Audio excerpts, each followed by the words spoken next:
بینەرانی ئازیز هاوکاتی 59مین ڕۆژی مانگرتنی زیندانیانی سیاسی کورد لە تورکیادا کوردەکانی دانیشتووی دەڤەری واشنگتن ڤیرجینیا مەریلاند هاتوون و لە بەردەم باڵێۆزخانەی تورکیادا کۆبوونەتەوە وەک ناڕەزایی دەربڕین بەرامبەر بە سیاسەتەکانی تورکیا و هەروەها پشتیوانی دەربڕین بۆ زیندانیانی مانگرتوو لە تورکیادا.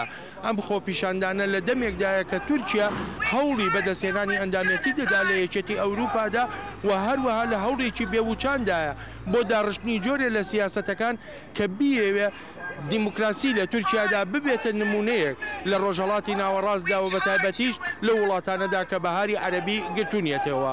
هەتا ئێستا ئەوەندەی سەرچاوە فەرمیە کوردیەکان ئاماژەیان پێکردووە داخوازیەکانی زیندانیانی سیاسی کورد لە تورکیادا هیچیان بەدەست نەهاتوون و تا ئێستاش حکوومەتی تورکیا هیچ وەڵامێکی نەبووە بۆ داخوازیەکانیان.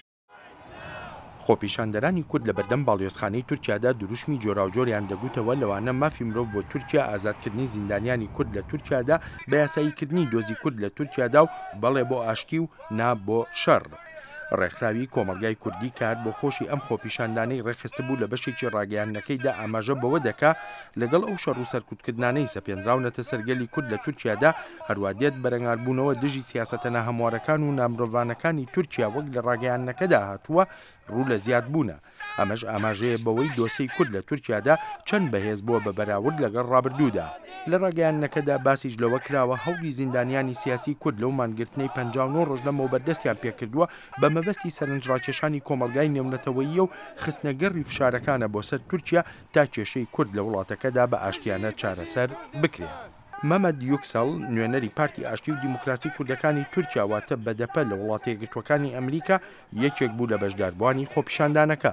لێرانە بە وەک بەدەپە وەک هەموو کوردین لە هەر ئالی کوردستانێ و هەموو پارتیên کوردی ئێرانە بۆ و دەنگێ گرتیên کوردێن و گراوە برچبووندا بگینن هەم جواکە تورک هەم جواکە ئەمریکی و بێژن و حەقێ گەلێ کورد گەرەک وەرە داین زمانی کورد گەرەک وەرە ناسکردن و ئیزۆلاسیۆنە سەر سەرۆک ئاپۆ وەرە ڕاکردن و بکاربن ببن ئەم جووەکێ ببن دەنگێکێش بۆ هەموو هەواڵێن و لە حەبسێدانە دخوازن دەنگێک گەلێخە پێشوا بخن و حەقێ مافێ گەلێخە بگرن بۆێ ئەم ئەمڕۆ لە ئیرانە و داخوازیە وانتینی سەر زمان.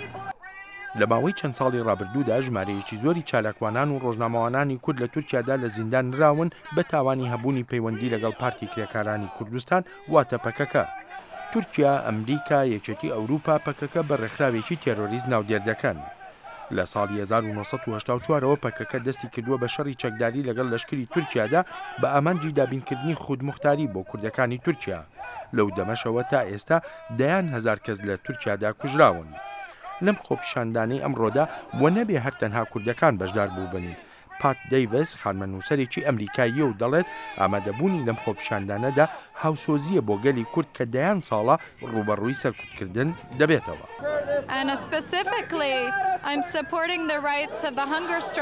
پشتیوانی خۆشم دەردەبڕن بۆ مانگرتوانی کورد کە ئێستا 59 ڕۆژەمانیان لە خواردن گرتووە. و باری تەندروستیان زۆر خراپە. ئەمە کێشەیەکە وڵاتەکەمان باشدارە تایدا بەو کۆمەکانەی بۆ لەشکری تورکیا دابین دەکات. ئێستا کاتی ئەوەیە وەک هاوڵاتی ئەمریکایی بزانین ئەو پارەی باجای دەیدەین چۆن خارج دەکرێت کە پێویستە لە پێناو مافەکانی مرۆڤدا لە سەرانسەری جیهاندا خارج بکرێت و بە تایبەتیش بۆ کوردستان. پات دەیڤس دەشڵێت تورکیا دەتوانێت لە ڕۆژهەڵاتی ناوەڕاستدا خودکاتە ڕێبەر بەڵام دەڵێ بۆ ئەوە مەرج هەیە. تورکیا دەتوانێت ببیتە پێشەنگ لە ڕێی ڕێزگرتن لە مەفەکانی مرۆڤی کوردەوە. تورکیا هەمیشە داکۆکی لە فەڵەستینیەکان لە غەزە دەکات. تورکیا دەشتوانێت بەرامبەر بە کەمایەتەکانی وڵاتەکەی خۆی کە سەرکوت کراون کاری خۆی بکات. بۆ نمونە دابینکردنی ئازادی بۆ کوردەکان. زیندانی سیاسی مانگرتوەکان لە تورکیا ژمارەیە داوایان هەیە لەوانە بەکارهێنانی زمانی دایک لە بواری پەروەردە و خوێندندا و لادانی ئەو تەگەرانن کە بوونەتە ڕێگر لە بەردەم عەبدوڵڵا ئۆجالان ڕێبەری زیندانی کراوی کوردەکانی تورکیا بۆ دانوستاندنکردن لەسەر چارەسەریەکی ئاشتیانە بۆ کێشەی کورد لە تورکیادا و هەروەهاش ڕێزگرتن لە مافە بنچینەیەکانی مرۆڤی کورد لە تورکیادا.